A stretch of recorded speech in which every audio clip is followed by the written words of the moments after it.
Hello and welcome to the Stringer Podcast number 26. I wish I had something funny and clever to say, but it's pushing 1 a.m. and I gotta be at the airport in 5 hours. So I'm gonna keep this short and sweet, which is cool because this is the part you want me to get through anyway, so you get to the good part. This week's good part features Candice Kaye. She's an incredible designer. She's created jewelry, fashion. She's done custom interiors for these great coffee shops. She's traveled the world just leaving her mark in different places. And you know what? In my effort to bring you closer to some of the incredible creators that I'm able to call friends, Candice is like at the peak. She's at the top of the mountain, and I'm worried about how I'm going to follow up next week, but that doesn't mean this week can't be great. At _Candice Kaye _ on Twitter and at _ Candice Kaye, Kaye _ 2 underscores in both of them on Instagram. She's an absolute delight. We've been friends, for years now, and this podcast definitely features a couple more embarrassing confessions. I'm going to be off to Chicago, but it doesn't mean I'm not going to leave you with some great things to do around the city this weekend. As always, brought to you by our friends at Seat Giant. Let's kick it off on Friday night. Return to the comedy. Let's get back to some comedy. Sass Comedy is a monthly stand-up comedy show that brings together Toronto's funniest and sassiest comedians on one stage. This month's headliner is the fabulous Martha Chaves. Martha Chaves is a fixture in Canadian comedy. She has performed on the largest stages and biggest festivals in Canada, and most recently performed for the Prime Minister. What's your opening joke for the Prime Minister? Seriously, that's got to be a tough room. It's like, knock, knock. Who's there? The President of the United States. Tickets are just $10 and get yours before they're all gone. That's Friday night, 7 p.m. to 8:30 at the Comedy Bar, 945 Bloor Street West. And it's a perfect way to kick off this Canada Day long weekend, because we're going to move right into Saturday. You're going to put on your cowboy boots and some great blue jeans, because it's Keith Urban and Kelsey Ballerini at Budweiser's stage. Pop and country fans, get ready for a show from the most epic crossover artist there is. The Budweiser stage is proud to present Keith Urban with support from Kelsey Ballerini live on Saturday, the 30th of June, 2018, on his Graffiti U North American tour. Get ready for a phenomenal concert that will blow you away, featuring solo sets from both artists, in addition to maybe some special surprises as well. Imagine Drake showed up. That would be wild. If you want to get tickets, how do we always get tickets? It's really easy. I know there's all these confusing ways to do it from all these places that charge you a ton of money, but we can simplify it all. We just go to seatgiant.ca. We type in Keith Urban. Boom. We got tickets there. Tickets! And not only do you get a great price on great tickets to your favorite shows in Toronto, you can also use promo code STRINGER to save an extra couple bucks. Who doesn't like saving an extra couple bucks? Let's be honest. With the rental prices through the stinking roof, we could all save $2 or $3 or $8 or $40 wherever we can. And Seat Giant isn't just your hookup for Keith Urban this weekend. That's right. Any holes in your schedule, just head over to seatgiant.com or .ca and search their great listings of festivals, comedy shows, sporting events, concerts, all the cool stuff happening in the city. And you can save on all of that by using promo code STRINGER. Sunday, Canada Day celebration at Downsview Park. I'm going to be back for this, and you better believe that I want to see some fireworks. Downsview Park invites you to celebrate Canada Day on July 1st with free activities for the whole family and a spectacular fireworks show at the end of the night. Bring your friends, family, and neighbors out for a fun-filled afternoon and evening beginning at 6 p.m. So it's really just an evening, featuring inflatable games for children, face painters, and live entertainment. If you don't want to make your way up to Downsview, there will be plenty of events across the city to see some fireworks. So wear your best red clothing. If you were in the city on Tuesday, you saw that they, I guess, jumped the gun and gave us a little bit of Ontario Place fireworks. Maybe they're just testing it out, making sure it all works. But it's Canada Day. Seat Giant has your hookups. A little bit of laughter, a little bit of country music, and a lot of bit of Canada stuff.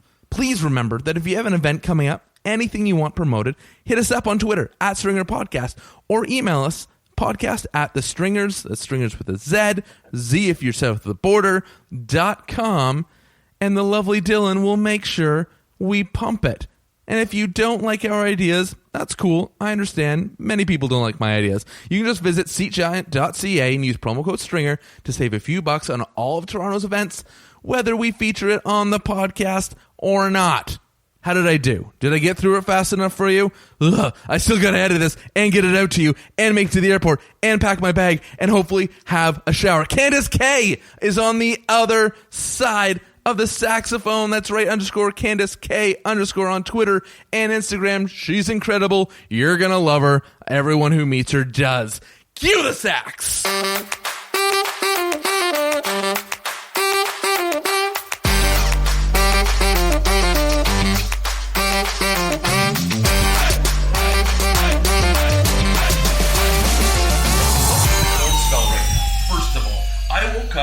I left my door open again. We talked about this yesterday. I left my door open, and it's so cold. I was freezing inside my condo this morning. I know, it's freezing. It's like, this is not the June I had asked for. I feel like it's gonna warm up next week though, or this weekend. Yeah. Yeah, it is. It'll be fine. You're fine in Fahrenheit? I know. I haven't changed it since. You know what's weird is that my temperature inside my condo is always Fahrenheit because that's what I understand. But outside temperature, like how do I dress for the day? Yeah. It has to be Celsius. Yeah, that makes sense. Because I don't, like, I know what 12 degrees is. Yeah. But that is 60, Something, 56? Yeah, ish. 60, something like that. Yeah, if it's like below 60, it's freezing. If it's in the 60s, it's like kind of hot. High 60s is hot. Low 60s is cold. Then in the 70s, you're like good. You're good. You cook it. Yeah, that's what you're fine. My condo is like 72 Yeah, generally you're fine. in my condo, and I'm just comfortable. Yeah. If it's like 78, I'm kind of getting sticky, and I want to put on the air conditioning. If it's 68, I'm like, the dill is going on. Yeah. This ain't cool at all. So I don't want to. It's a bit of a rolling start. What, this? So yeah, we're already going.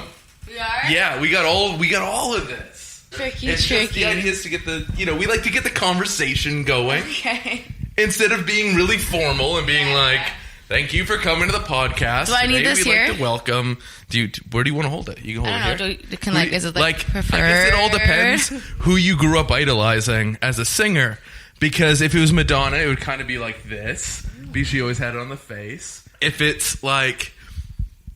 If it's an MC, it's always up like this. True. Because you're like rap battling. It's like Michael Jackson. It's like held. I don't know. Did he hold? Moving. He was flying back and forth. Or there's like, you go to the crooner stage, and it was like this. Oh. It was always very formal, and you're like, this. Fly me to the moon. Let's try hold it like blah, this. blah, blah. You want to hold it like that? Yeah. I'm pretty sure the microphone will pick up your voice. No matter where it is. Okay. The technology is pretty good. How are you doing? Candice Kaye on the podcast. I'm pretty excited. We went for brunch months ago now. I know. And then I tried to sell you on the idea. And I think it worked. And then we just never made it happen. I know. I was in LA though, remember? After I saw you, I left for LA. How long were you in LA for? Like 10, 14 days. Oh, that's amazing. Yeah. How was LA? It was great. Yeah? Yes. What did you get up to? What did I do? Take me through your journey. Was it all play, or was it work and play? I had a couple meetings, Yeah. and then I walked into a couple design firms and just like introduced myself. Yeah. Which is so very you. Yeah. Like really, it is honestly everything I've known about you is that you're just like, well, this place I know I've heard of before. If I don't walk in the office, someone else will. Yeah. Right? And it worked. I thought honestly I would get we'll call you. Right.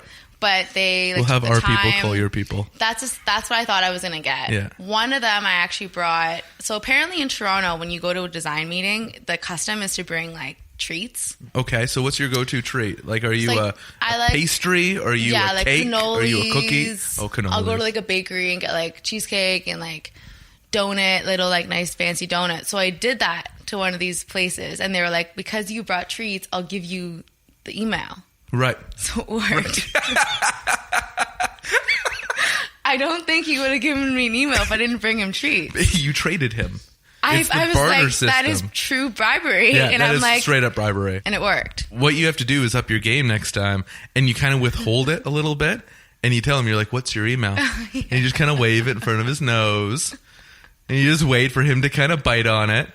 And he's like, okay, damn it, I'll give it to you. Oh, man. I'll do it. So I did that, and then just like hung out. That was the first time that I spent in LA for the first like full 14 days.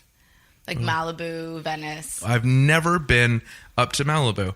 I've been all around LA. I've been there many, many times. Oh my gosh. I've been all the way down the beaches, like south, but I've never been to Malibu. But it's like just like right there. It's just north. I've never been. Oh, it's my favorite. Weird, right? Is it? I liked LA, but it reminded me of like, okay, I'm in the city. And then when I went down to Venice, it's like this. And then when I went to Malibu, I was like, this is where I want to live. I was on a client meeting yesterday, and they are out in LA, and they're describing there's a shoot going on actually just in a couple hours. And they really were trying to sell us on this room that they have inside their offices, and they call it a lounge, and that it's perfect, and it has these beautiful large windows with a breathtaking view of LA.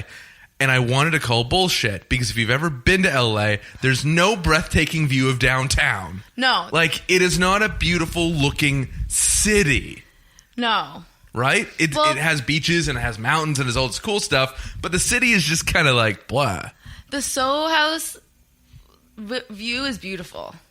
Where does it look? So it's in West Hollywood. Okay. And it's in like a high-rise building, and then it just looks up. It's like a 360 view of Los Angeles.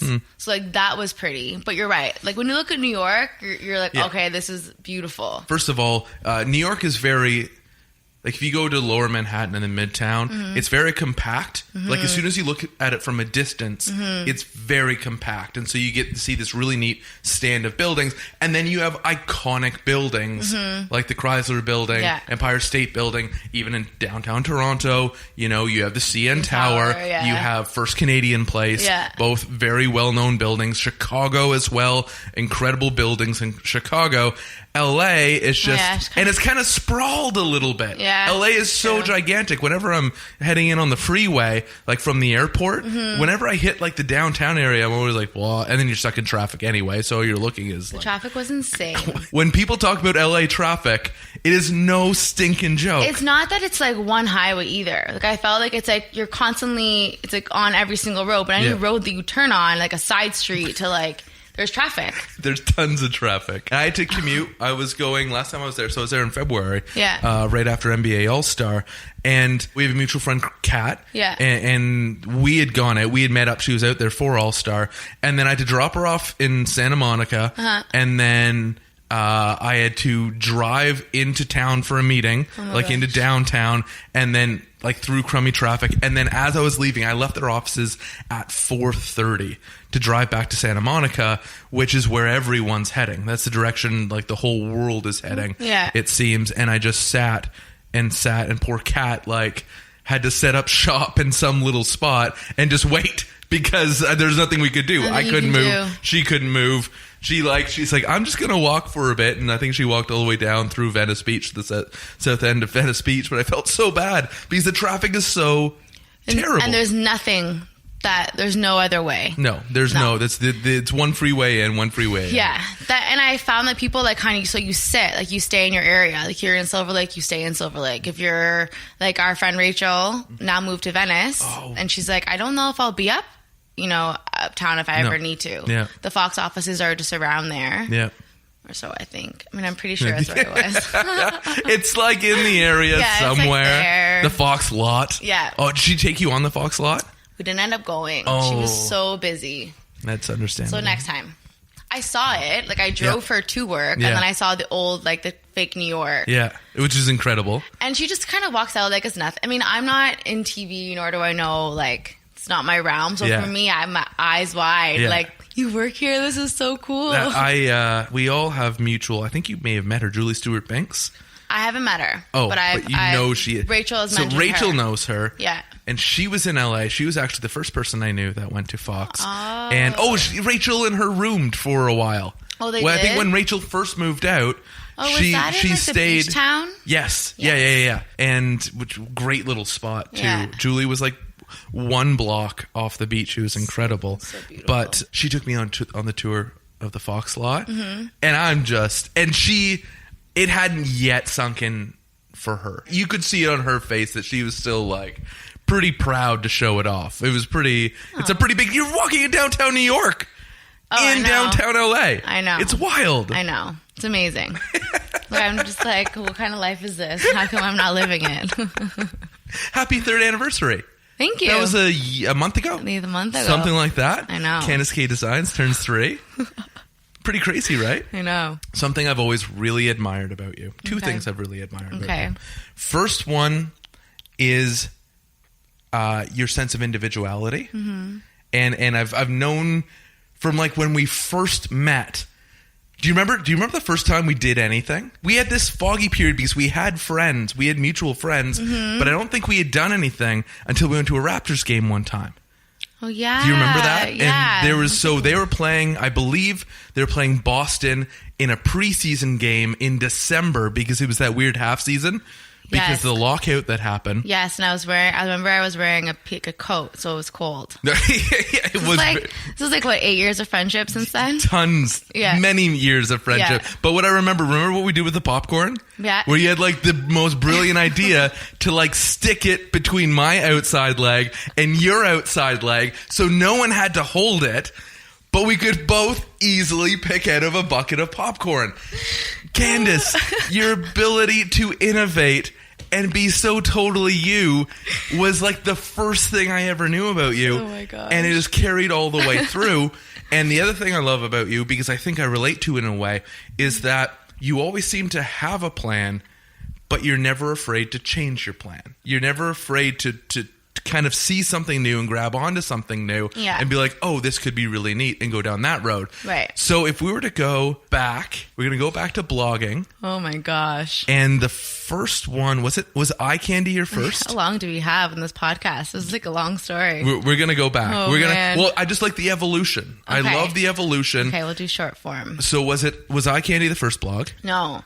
The first blog was when I was doing interior design. And that's when I started getting to know you. I was still in school. Right. Yes. Yeah. So it was called Pink and Blousy. Yes, that's right. Dang it. Pink and Blousy. Yeah. And it was fantastic. And this is coming from someone who really has no like real bit of interior design in him. The funny thing was when I was growing up, like, you know this, I had a huge stutter and I hated reading and I hated school and I hated writing. So it was just really weird for me to be like, okay, now I have to like do all the things that I hate. And then when you go into interior design, you have to present all of your projects. Yeah. So not only am I writing, but I'm presenting and I'm still stuttering. But it was like through doing that like slowly went away. And like I still can't write. I still have poor grammar and I still can't spell, but I still do it. What's Just that? own it. We own I own it. Own individuality. Yeah. And then I get messages from my sister and she's like, you spelled this wrong. That's embarrassing. I'm like. Was it Tina? Well, Tina and Megan. It was Tina and Megan. But honestly, thank God for them, or else I don't know. Like, on either side of you, you have Tina, who's basically is a lawyer. Is a lawyer. And you have Megan, who is studying in med school to be a doctor. Yeah. And then you have Daniel as well. Yeah. And Daniel, he works for the family. He works for the bingo hall. Oh, yeah. Little Daniel works for the bingo hall. I think the first time, remember I came, was it last year for your birthday? When did I come up to your place for your birthday? Last year? Summer. I believe that was the first time I had met your brother. I had met both your sisters, Tina on several occasions, but I had met both your sisters, and the first time I met your brother was last year. But here you are in a family, and on one side you have a lawyer, on the other side you have an academic who at one point will start studying to become a doctor, and then you have the creative mind in the middle. How did that play out? You have a lovely family, but there is a difference of opinion. Is that the nicest way to put it? Yeah, I think they just didn't understand, and I think that's what the hard part was, growing up in a family of the business mind, but they always supported.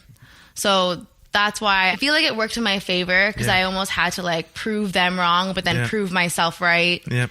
And then because they always supported, it worked. And then because they were so business, they also pushed me to think, okay, so you are creative. You have all these really cool ideas, but Candice, how are you going to make money? Completely. And that was always the problem or the issue that we talked about, but it ended up working out, 8 years later, working out in my favor. You have Pink and Blousy, and you're blogging about. I remember this one room vividly, and I'm going to look it up. I'm going to find it because I'm pretty sure I saved it. I saved the post onto one of my computers, and the reason why I remember it is because this predated any conversation we had about design chairs.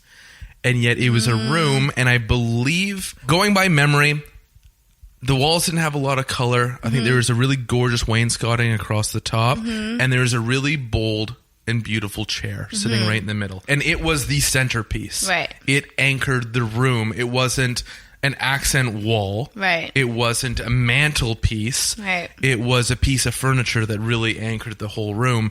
And I think I keep remembering it because you go down the road, like say 1 more year or something, and you call me or you text me or you email me or you're over at my place. I don't remember one of the three.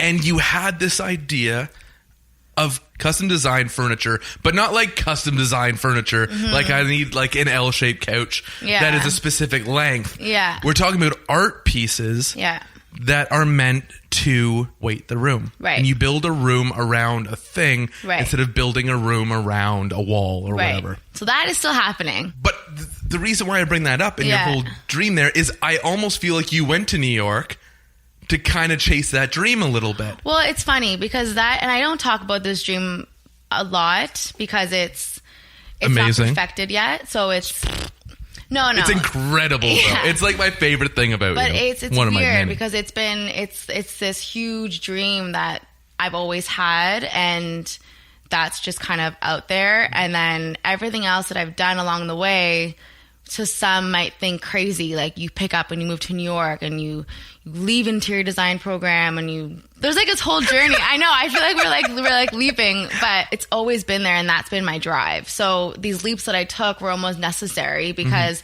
the goal and the dream is so large. Yeah. So what Clay is talking about is there is works of furniture that are being made. It's funny because I'm actually talking to my old professor from interior design days now, who's one that taught me about chairs, and he's helping me design it properly.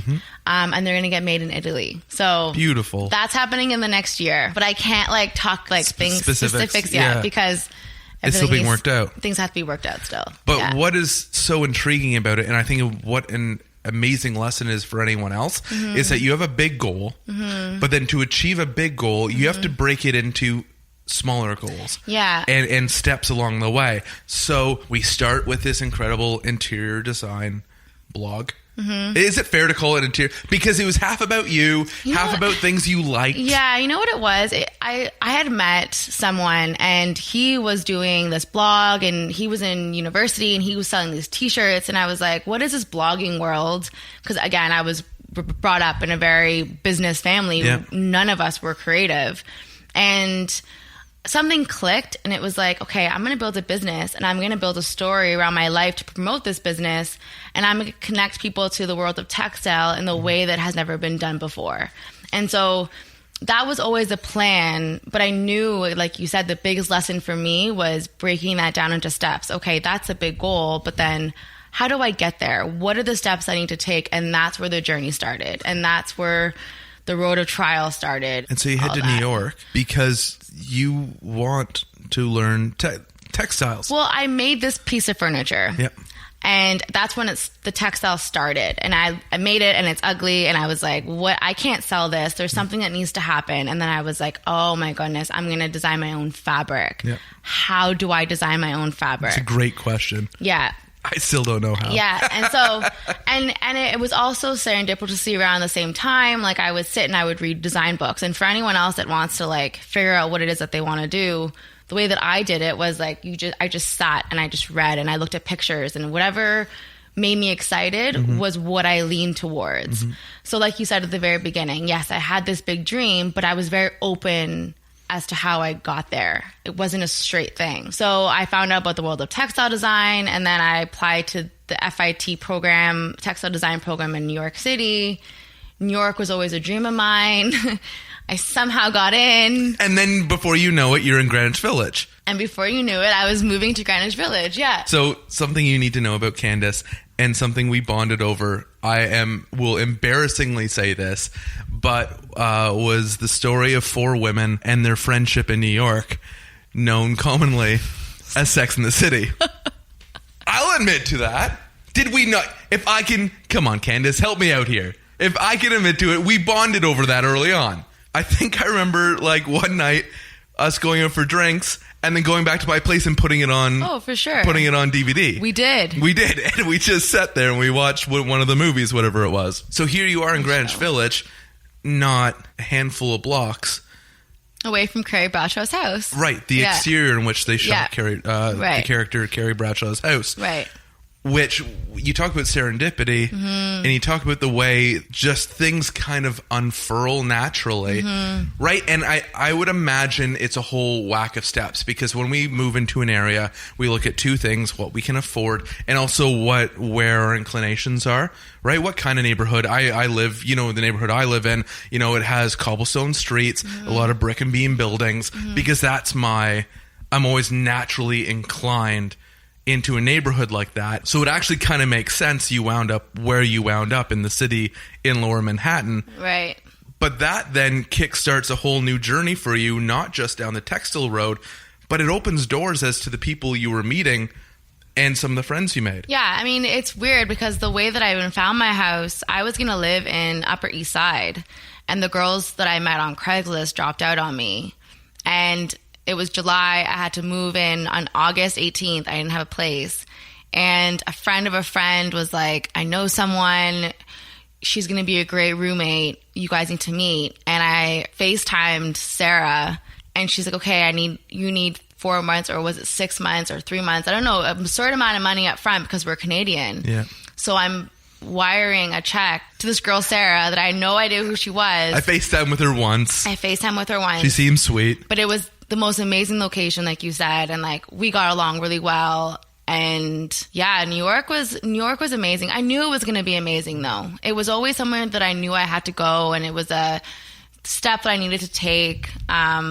So through school and through living in New York, I met Elisa from the part owner of Maman. And that's when everything sort of opened up for me. We are jumping a lot. We are skipping ahead, but it's because we literally would have to relive every single day. I know. And so this would be an 8-year podcast. It really would. For everyone to understand all the pieces that went into it. Yeah. But you made an interesting decision that not many young Canadian professionals make. Right. Especially in the creative field. Right. You had in front of you the choice to either stay stateside or move back home. And move back to Toronto and make a difference there. Right. And I think I've earned the right to brag about you a little bit, right? You moving home, it's not like me moving home where I would probably do so like just to be home fed again or so. Like I'd move back with my mom. You moving to Toronto, your works had been published in the New York Times. Your work had been published back home in the Globe and Mail. You had been spoken about, and your designs had been spoken about publicly across North America. And so moving back home at that time is as much a business choice of the difference you can make in Toronto as it is a personal choice. What on the business side did you see that helped motivate you to want to make a difference back in Canada? I think it was a combination of everything. I was working full time at a company in New York, and I really wanted to do my own thing. And for anyone that lives in New York City knows how crazy the hours are.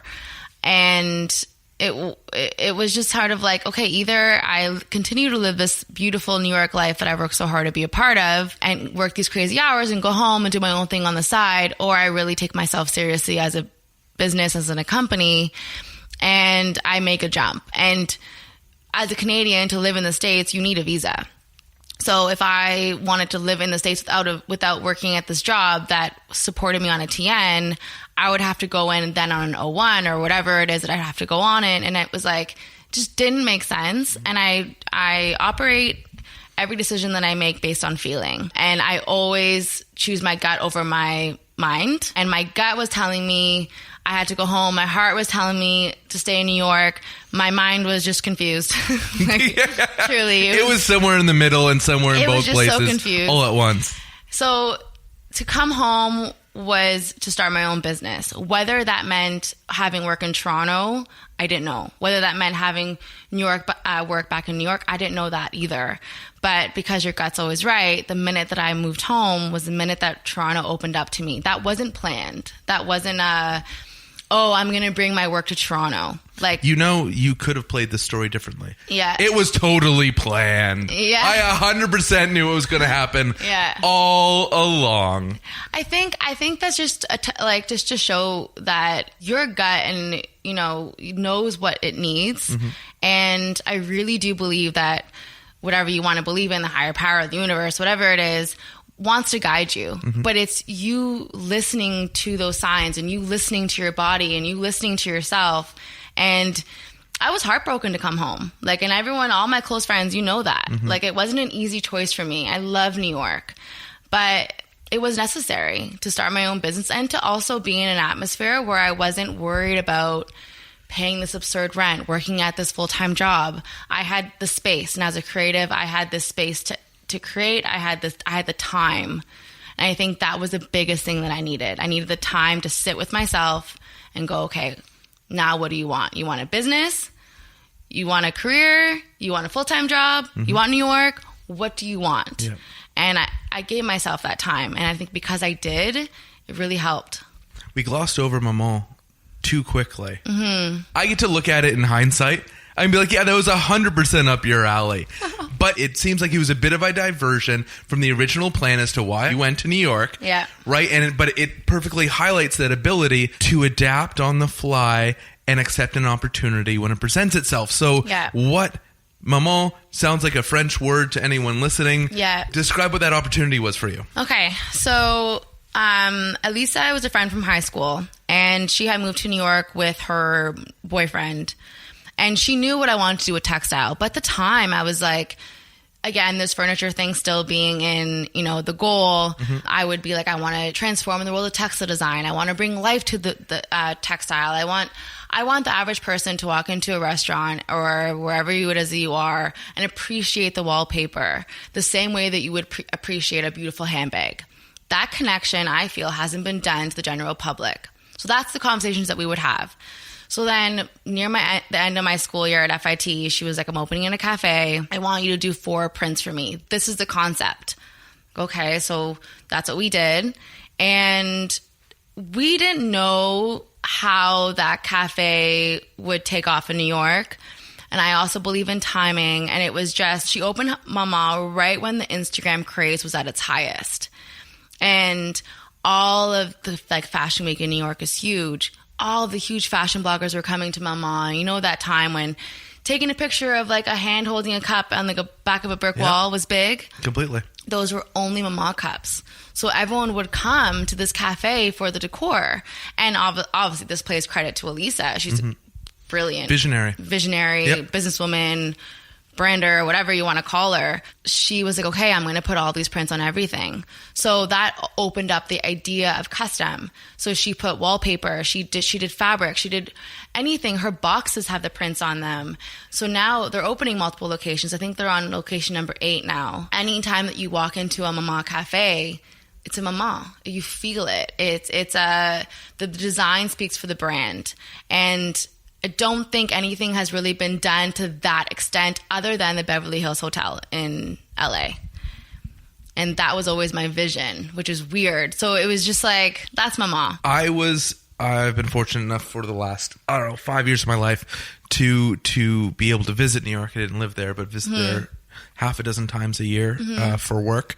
And I remember texting you excitedly because someone walked past me with a Maman cup. Yeah. And New York, there's a certain blue and white cup that has become synonymous with New York. And if you watch Law and Order, which is one of my favorite series because I'm a giant nerd, they carry, and I forget the name of it off the top of my head, but they carry this certain style of cup. The Maman cup is, in my opinion, as recognizable and as popular as this other. And it's wild that we're talking about coffee cups being synonymous with a city, but it just is. Just like a taxi cab can be synonymous with a city, so are these cups. And someone walked past me and I got really excited because I knew exactly where it was from just walking past someone, and I know who designed it. When you're in New York, we talked very excitedly about a movie. We often speak in movies or TV shows. That's just kind of the language we speak in. You would fall in love with this movie that, like me, when I fall in love with a movie, when it puts me in a certain creative space, I'll watch it over and over and over and over. And if I'm having a great day, I'll watch it. And I'm having a terrible day, I'll watch it. And I'll watch it over and over. And it was somewhat biographical about a designer's life. Oh, I still watch that. Do you really? Yeah. Which movie is it, Candice? It's the Gabrielle. Yeah. Movie. 100%. Yeah. Chanel. What I remember from you, from our conversations, was how simple her vision was originally.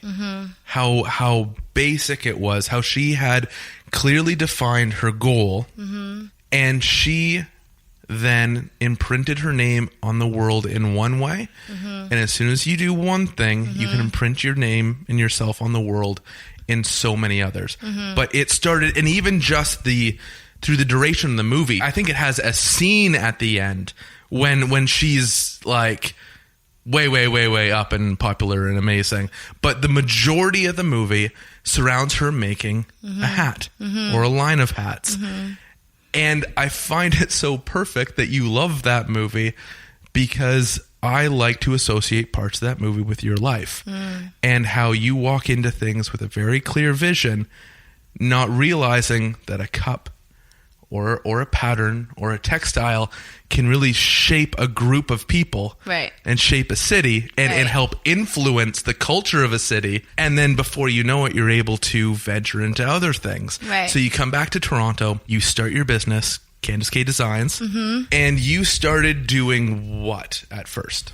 So I've been 2 years back home. So the first year was Maman, I want to say. And then I started to create collections. Like, I had no clients after Maman. That was the first thing that happened. And then Maman was an instant success, but it was also gradual with how it sort of picked up. And I started to make things. So I did them for myself, and then I was still blogging at that time. So, and still keeping that vision of creating a brand that made someone understand what they were buying on a personal level. I want my client, still do want my client to feel like they know me. So when they purchase a collection piece, this is why I make movies or little short, whatever they are, for every collection, is because I want you to buy something and go, oh, I remember when she was in Morocco. That's what inspired her to do this. So that was my first thing. And then when I came home, I ended up getting, what was my first job back in Toronto? Oh, a friend of mine, Colin, I did his powder room. We did oversized palm trees. And because Colin is part of the construction world, he just sort of telling everyone what I was doing. Through Colin, I met Baddies, and then Planta came, and then... You did Planta? Yeah. First of all, it's one of my favorite restaurants. Yeah. Second of all, I had zero idea you did Planta. Get the fuck out. You're serious. Yeah. Like in Yorkville. Yeah. Wow. Because you just this changed my life. His face right this now. Changed my life. And that was in your second year, I guess, back home. So yeah. Or so towards the end of your the first. business is 2 years old, but Maman was the year before. So right. I like to say that I started it then. But I did Planta, and then so working with Chase Hospitality Group, they're so lovely and they're just so loyal. So now I get these emails from them, and it's like, hey, new concept, that's what it is, go. And then I'll be like, hey, what's the timeline? No response. It's just sort of go. Yeah. And so I did Planta, I did Palm Lane, which is also in Yorkville. Planned to open in Miami. Oh, did it really? Opened in Miami, yeah. It makes sense. It seems like it's a big city restaurant. Yeah. Like you could see one in New York, Chicago, and LA as well. In London. Yeah. So then that was my first summer home. And it Did you sleep? Like at all? Sometimes. I try to. You know, I think I was still like really upset about coming home from New York. So it was a lot of like, it was hard. That first summer home was really hard for me. Because it was like my heart was broken. I know. But my gut was like, told you so. But my heart was like, but it hurts. I've got to make, and your brain just checked out. It's like, you guys sorted out. It's like, I'm just confused. You let me know when you got it all figured out. When we're aligned. Yeah. And then we can move forward. Exactly. But then, things started to really pick up, and I got Sell Rose back in Lower East Side. So that was a project that I was talking about in New York. Mm-hmm. And then that's when I was like, okay, Candice, you can be still global, just operate from a Canadian business. Yep. So learning that side of things. And then I got the cafe in Sydney, Australia, St. Bart's, and New York here. Yeah. Let's not forget one of the most important, influential people in your life lives in Toronto. I don't want to name names, but let's just say you've been going to this person from the beginning with all your ideas, and I'm not going to take credit for it, but I'm here, Candice. You couldn't leave me for too long. We had a pact to go to Paris together. We still haven't. So it's still gonna happen. Had to come back at some point. I know. And my whole network was here. Of course. There's that too. Like, all my really good friends are here. Not that I don't have good friends in New York. Mm-hmm. Family is here. So everything about it was like comforting and needed. So you build a very sturdy foundation for yourself. And again, I could go on. If you visit the website, CandiceKayeDesigns.com, you can spend your whole day going through all the pieces of media, all the different media outlets that have shared Candice's work. You build a very, very firm foundation for yourself. And then you decide once again, hey, I think I can do something. Like, we saw another evolution to the business. Mm-hmm. It wasn't now just like pattern. It wasn't just wallpaper. You decided to venture into. Well, wallpaper wasn't ever a thing. Right. Wasn't anything that I was ever going to go into. I did not care about wallpaper. It was just like a medium. But that's why it's so important to be open with the way things happen. Yeah. Wallpaper only happened because in New York, me and Lisa were talking about making collections, and she was like, why don't you do a launch party here? I'm like, Elisa, I can't afford fabric. Like, that's square footage, and it's like certain minimums. Working a full-time job and living in New York City, like not making lots of money. Yeah. She's like, why don't you do paper? Because paper is cheap to print on. That's how it Very started. true. And then I was only going to do little samples. Yep. And the same person that I started with, the same supplier, is still my supplier now. Oh, get out. And he was the one that taught me everything to do with wallpaper. Like, when you print, the yardages, how to repeat, how to set up, how to measure a wall for wallpaper to go on, all that stuff. He was my guy, and they still are. So that's how wallpaper started. And then again, serendipitously, by fluke timing, whatever you want to call it, wallpaper started to come in. Mm-hmm. So, and then I rode that wave with custom. And then that's what made me different from every other company that was out there. But the vision... Custom meaning short runs? Like you come up with a design being a short run for a room or whatever? Means fully bespoke. Okay. So I work off of my client's concept. Yep. So Planta has wallpaper that no one else is going to have. Like, that's hand painted for Planta. Right. And then everything that I do with custom is hand painted for that client. So... now I'm going into rugs, but that was also always a thing that was going to happen. Right. It's just sort of listening to the timing and finding the right people that you can work with. Yeah. I met my supplier, Ali, through a random meeting. It was a coffee meeting that I didn't want to go to. Not that I didn't want to go to. It was like, I don't know who this person is. She's like, I met you 8 years ago at this place. And I'm like, okay, like... Of course. I totally remember. Yeah. And so... we chatted about nothing. It wasn't, she didn't want anything from me. She just wanted to like chat about something. Well, I don't know. I even forgot the conversation. And I told her about the vision to, eventually do rugs and eventually do tiles, eventually do fabric. She's like, I have a rug guy for you. She's like, this is a perfect guy for you. A year later, now I'm working with him. So it wouldn't have worked that year, but it worked the next year. As soon as the stars align. Kind of. When everything kind of lines up in which it can happen. Yeah. Now the pathway for it to happen is there. It's like a fine balance. And I'm sure you're aware of this too, of like when it combined, but then when to kind of push, when to kind of back off, when it's not meant to be, because there's a lot of suppliers and a lot of rug suppliers that I talked to that I was like, this isn't for me. Mm-hmm. But when I talked to Ali, for the past 8 months, he's been teaching me how to design properly a rug. And I also believe ideas need a certain amount of time to just sit in your brain. Yeah. Because you can have, and I liken it to writing. Like when writing, I can have an idea for something, or I can have one like cornerstone to the story, But it doesn't mean I have the backstory. It doesn't mean I have the right perspective to it. What eyes am I supposed to be seeing it through? Whose message am I sharing? But that only comes as it sits at the back of your mind, because you can be on the subway or whatever and be like, oh, that. Right. Oh, that'll fit. Right. Oh, yes. And your brain kind of gets back on it Right. for a bit. And then only you know, and that's trusting your gut, only you know when an idea is fully formed Right. and ready to move it forward. Right. Exactly. So now I'm doing rugs. No big deal. I'm just going to move on. I'm just going to do rugs. Wallpaper is still a thing. Can I ask you a question about wallpaper? How do you come up with the numbering system? What do you Because mean? you have collections, right? Everything inspires, you said, from, or you share with us the inspiration behind a collection. There was 44, 33, 21.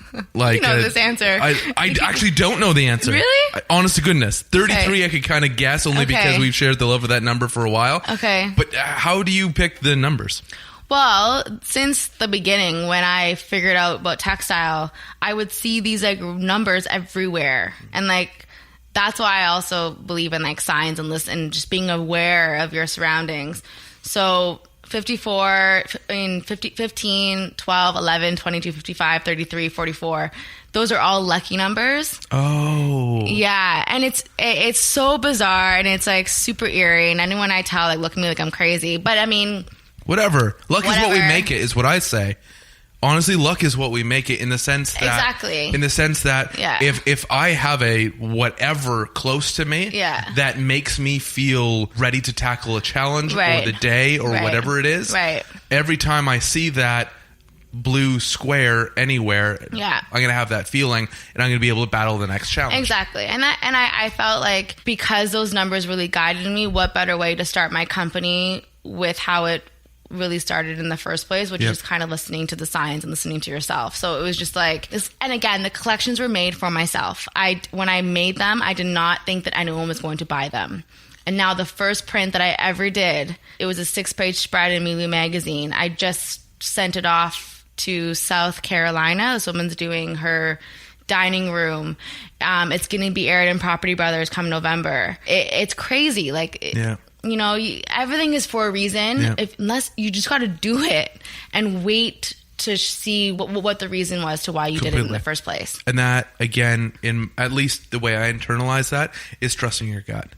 Yeah. If something deep down says, you know what, you just got to stick with this, Yeah. or you just need to do this, Yeah.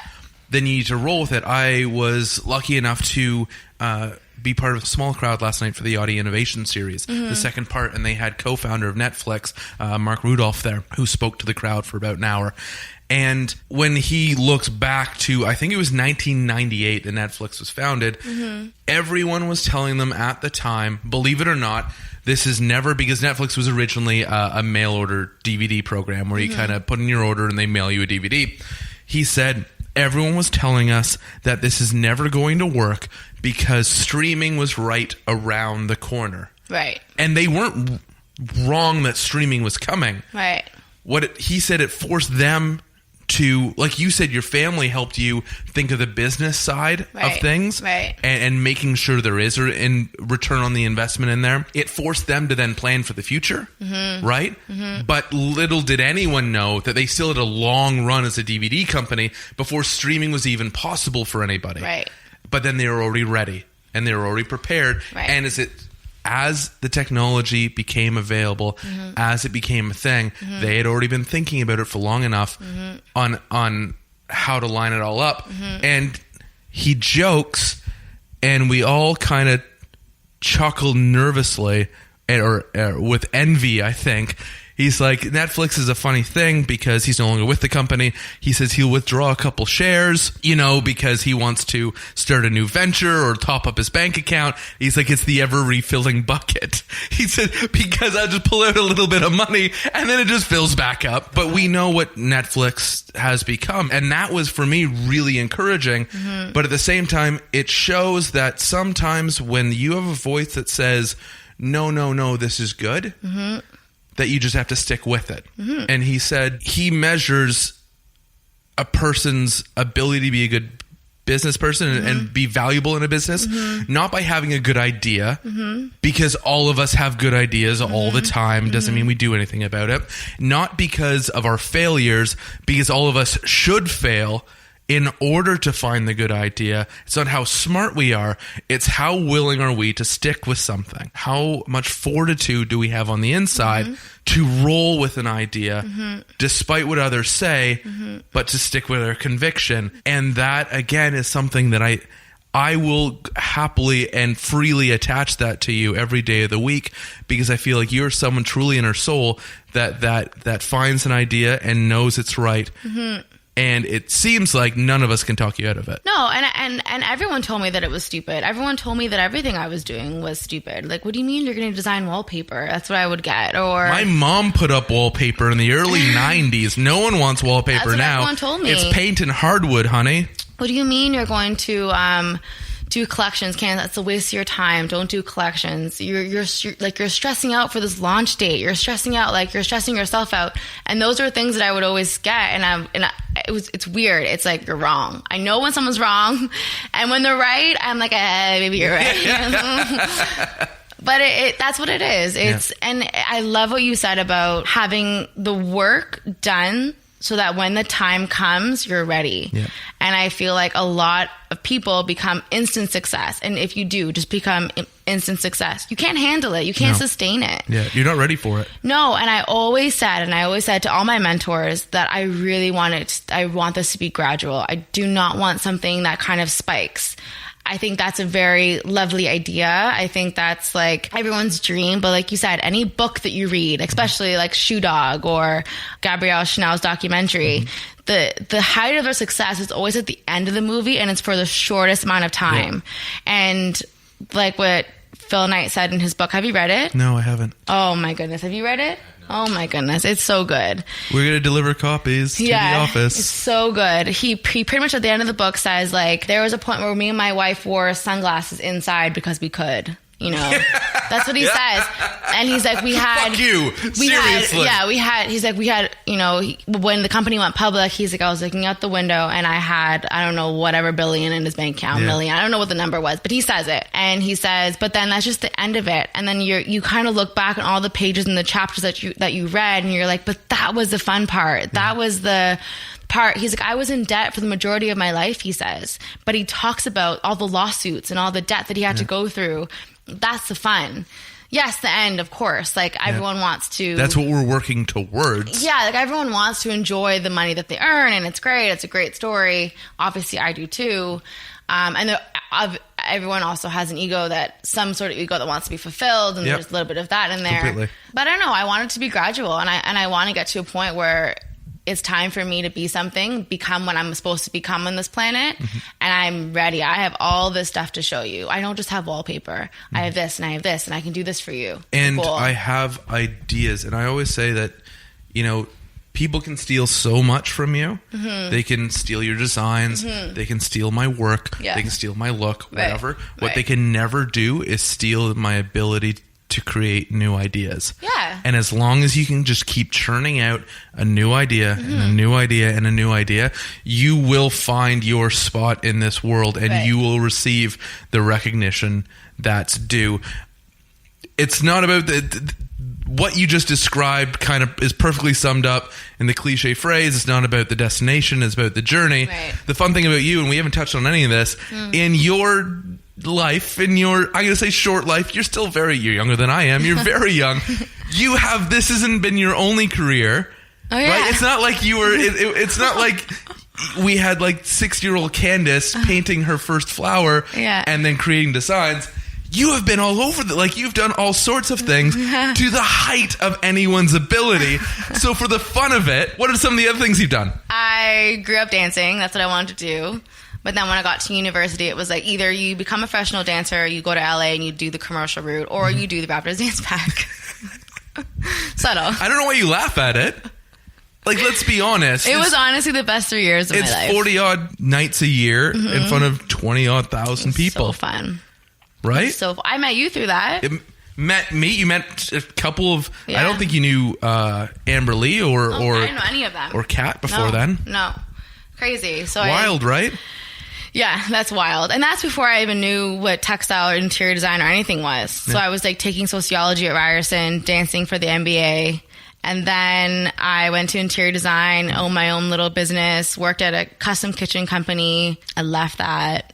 And then I took time and I traveled. What about the family business? Because that was like maybe the third time we hung out. The third time we hung out was you invited me up to the family business. Yeah. Which again, if you look at dancing, which is a completely creative outlet, right? You have to be, and I'm like, to credit you have to be really stinking good to be on the short list of people that you were on in order to perform as often as you did in front of a crowd that you performed in front of. And then you do design, which is very creative and very specific as well. Your family business, I find incredible because it's a ton of fun as well. It's so we started in restaurant, and that's what all the cousins did. And now we own a bingo hall. Which is amazing. It's amazing. It's amazing. And it's amazing with the way my family is very business creative. So they're making the program and they're making their bingo hall different than, they renovated everything. They want to, there's a bar that's open so you can go, so you can drink now. It's called Dolphin Gaming, in case. Where is little it? Plug there. No, please do.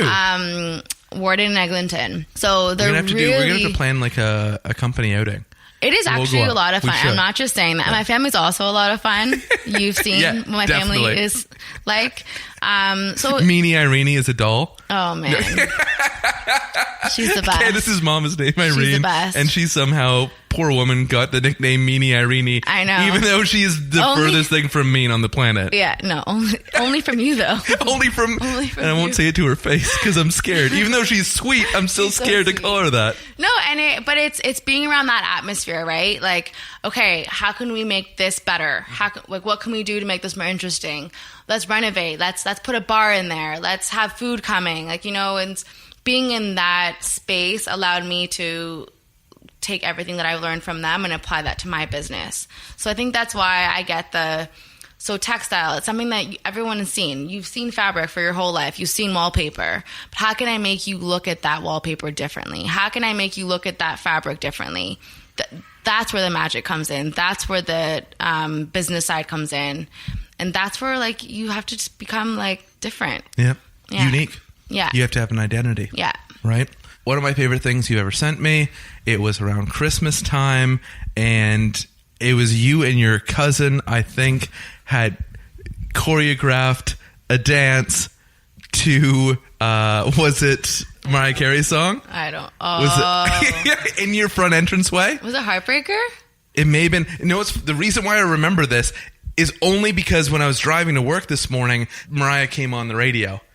And it wasn't the same song, but it made me think of you right away because you and your cousins, you have such a close bond. And it is a family that I, in the kindest way, envy, right? The way the extended family is all part of the core family as well. What has it meant to you growing up, having kind of like other sisters, right? You have your sisters, which is the core, and then you have, other women of around the same age that you're also growing up with that you consider family? I wouldn't know any other way.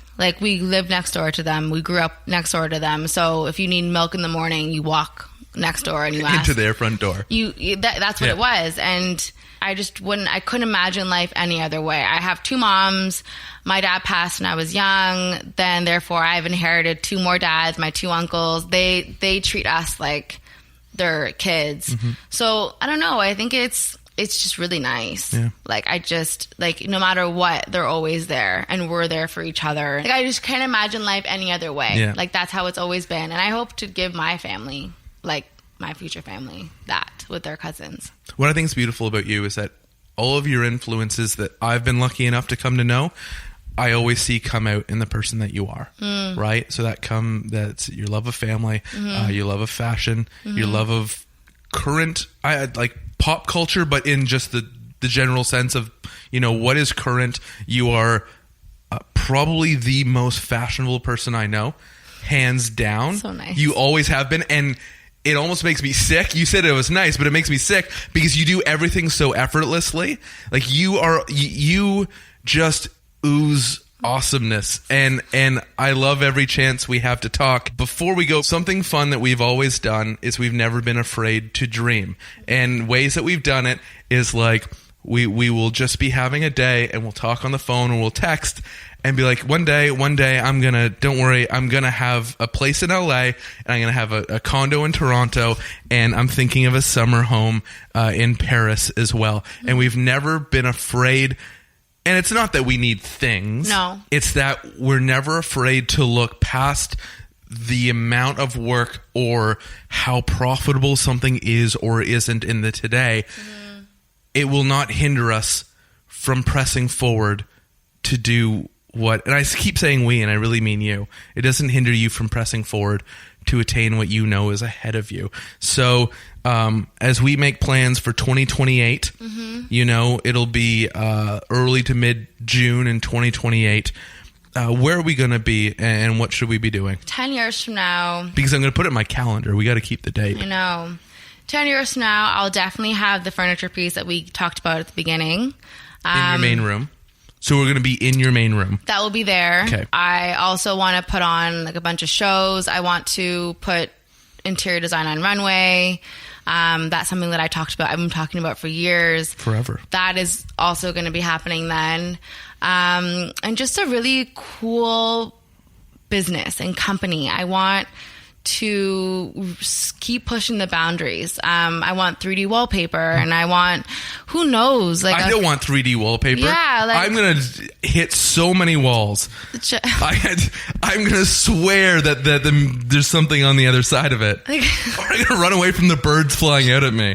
I'm terrified of birds, Candice. Can you please just supply me with 2D stuff and we'll call it a day? No, but I want like something where like I want the Google of a textile business. That is, I want something where the top artists, the top textile designers graduate school and go, I would love to work for Candice Kaye Design because she's doing the most innovative stuff you ever think of.